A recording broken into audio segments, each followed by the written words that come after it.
Juventus-Inter, finalmente ci siamo. La domenica della 13ª giornata di Serie A si chiuderà alle ore 20:45 con il big match dei big match. All'Allianz Stadium si sfidano le due prime della classe in Serie A, l'Inter, miglior attacco e miglior difesa, contro la Juventus che insegue a 2 punti e che è anche la seconda miglior difesa.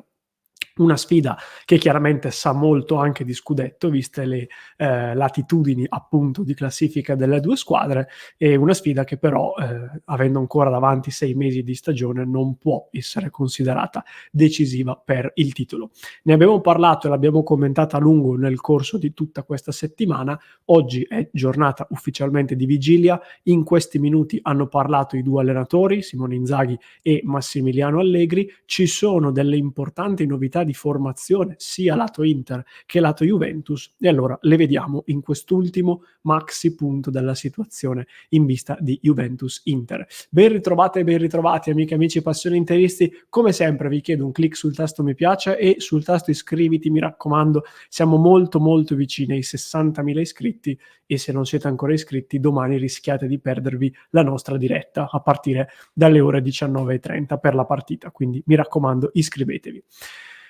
Allora, un punto rapido della situazione in termini di uomini, perché ci sono delle novità, come vi dicevo, sia fra gli uomini in dubbio lato Inter che fra quelli in dubbio lato Juventus. Nell'Inter gli infortunati e gli assenti sicuri saranno Pavard e Bastoni, solo loro due. Altri due giocatori che sono in dubbio, uno è Juan Cuadrado, che però dopo diverso tempo, quasi 2 mesi, dovrebbe finalmente tornare a disposizione di mister Inzaghi. In conferenza stampa Inzaghi ha detto che ieri Cuadrado ha fatto tutto l'allenamento completo con il gruppo per la prima volta dopo tantissimo tempo e quindi dovrebbe essere a tutti gli effetti a disposizione. Non giocherà titolare, naturalmente c'è Dumfries sulla fascia, però riaverlo a disposizione è molto importante anche per le rotazioni, anche nelle prossime partite. La novità invece in negativo che Inzaghi ha comunicato in conferenza stampa è un problema fisico che ha accusato Sanchez di ritorno dagli impegni con la nazionale. Che novità, direte voi. E in effetti purtroppo non è la prima volta che commentiamo un problema fisico di Alexis avuto con il Cile. Si tratta in questo caso di una distorsione alla caviglia che, diceva Inzaghi ieri, gli ha impedito di allenarsi con il gruppo e quindi è da vedere se domani potrà effettivamente essere a disposizione. Penso che il mister lo decida proprio nelle ultimissime ore pre-partita. Lato Juventus invece il vero grande dubbio che rimane tale è relativo a Manuel Locatelli. Ha avuto un problema anche lui con la nazionale, è tornato in Italia dal ritiro con la nazionale di Spalletti, ha cominciato fin da subito a lavorare per provare a recuperare, non è ancora sicuro al 100% che ce la faccia. Allegri in conferenza ha detto che deciderà domani in base a quelle che saranno le ultime sensazioni. È un giocatore potenzialmente molto importante per la Juventus, ne parlavamo anche ieri in diretta, e secondo me, oltre ad essere importante lui in prima persona, rischia di esserlo anche in via indiretta, soprattutto se non dovesse giocare. Ma adesso vi spiego mostrandovi le probabili formazioni che vi condivido come sempre dal nostro sito passioneinter.com. Eccole qua. Le due squadre dovrebbero affrontarsi a specchio, 3-5-2 per la Juventus contro 3-5-2 per l'Inter. Nei bianconeri Szczęsny in porta, Gatti, Bremer e Rugani in difesa, Cambiaso, McKennie, Miretti, Rabiot e Kostic a centrocampo, Chiesa e Ken in attacco. In attacco parto da qui, Ken sembra essere in vantaggio su Vlahovic per una questione però di scelta tecnica.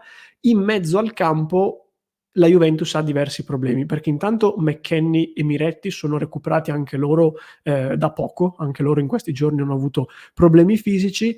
La questione Locatelli diventa importante in virtù della posizione in cui gioca Locatelli, perché le due possibilità in caso di sua assenza sono o, come nella nostra grafica, Miretti spostato a fare il regista con Rabiot nella solita posizione di mezzala, oppure qualcuno ipotizzava anche un'inversione dei ruoli, con Rabiot che verrebbe adattato in via eccezionale a fare il regista e Miretti invece rimarrebbe mezzala.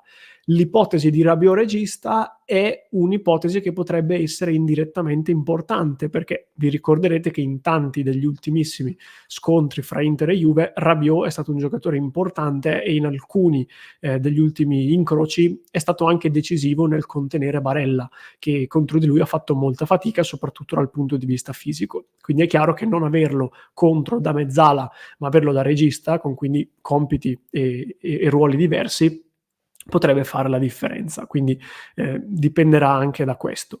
3-5-2 per l'Inter, Sommer in porta, la difesa è obbligata, visto che mancano, come dicevamo, Pavard e Bastoni, quindi giocheranno Darmian, De Vrij e Acerbi per forza. A centrocampo Dumfries, Barella, Çalhanoğlu, Mkhitaryan e Di Marco. In attacco ovviamente Lautaro Martinez e Thuram, con l'ipotesi Sanchez che, come vi dicevo, sempre comunque per la panchina andrà valutata nelle ultime ore. E lo stesso per quanto riguarda Quadrado come vice Dumfries. Che tipo di partita aspettarci? Chiudiamo così. Ma io non credo che sarà una partita che ci regalerà grandissime sorprese rispetto a quelli che sono i principi di gioco dell'Inter e della Juve.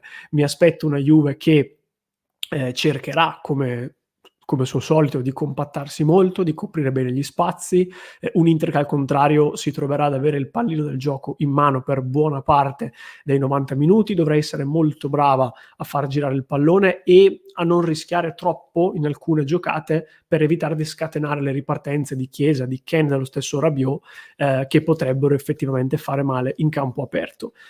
È banale dirlo, ma questa volta sarà ancora più importante non andare in svantaggio, perché andare in svantaggio vorrebbe dire consegnare la partita preferita alla Juventus nelle sue mani, un po' come è successo a Firenze in Fiorentina-Juve, mentre invece andare in vantaggio ribalterebbe la situazione, obbligherebbe la Juve a fare una partita che tendenzialmente preferisce non fare, quindi una gara di rincorsa, una gara di rimonta.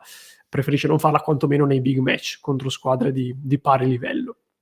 Dopodiché, francamente, giocando a specchio 3-5-2, i duelli individuali saranno importanti. Sulle fasce, secondo me, si giocherà tanto di questa partita. Anche negli attaccanti si giocherà tanto, perché comunque Thuram e Lautaro dovranno fare un grande lavoro contro i loro difensori, che obiettivamente stanno facendo molto bene.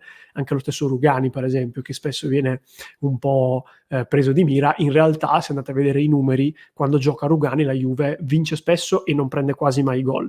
E questo comunque è importante. Dall'altra parte abbiamo un Chiesa che arriva da una buona sosta per le nazionali, diciamo così, un Ken che vuole continuare a impressionare, a fare bene, finalmente riuscire a sbloccarsi dopo i 2 gol annullati contro il Verona, e in panchina c'è anche un Vlahovic che vorrà sicuramente riscattarsi. Quindi per i nostri difensori e per la nostra difesa, che sarà parzialmente inedita, come vedevamo prima, sarà potenzialmente un'altra gara molto pericolosa in cui stare veramente tanto attenti. Questo era tutto, vi ricordo allora che domani dalle ore 20:45 si gioca all'Allianz Stadium di Torino e noi qui su Passione Inter vi aspettiamo come sempre con la nostra diretta delle ore 19:30, quindi da 1:15 prima del fischio d'inizio fino all'ampio post partita, sperando di commentare chiaramente una bella vittoria. Vi invito ancora una volta a cliccare sul tasto mi piace e ad iscrivervi al nostro canale. Vi ricordo anche il club di Passione Inter, se volete unirvi alla nostra community su www.passioneinter.club. Ed infine, come sempre, chi mi segue in podcast lo trova in descrizione, se mi segui su YouTube invece qui alla mia destra ti lascio un altro approfondimento da recuperare.